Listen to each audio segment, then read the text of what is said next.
كون واحد من العشرة اللي هيكسبوا يعمل عربيته مجانا بروتكشن من برو فيجن وعبد الامير. انا شفت الكومبيتيشن على الانستجرام، كان تامر منزلها وعادي جدا شاركت وحطيت كومنت وكتبت نوع عربيتي، لقيتهم بيكلموني بعديها ب3 ايام اكزاكتلي ان انا كسبت.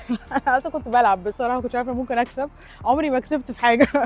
فاتبسطت قوي وجبت العربيه و I was very surprised ان انا استلمتها في نفس اليوم، وديتها الساعه 10 الصبح، استلمتها الساعه 11 بالليل. ف they were very professional. I'm so excited ان انا اروح اشوفها.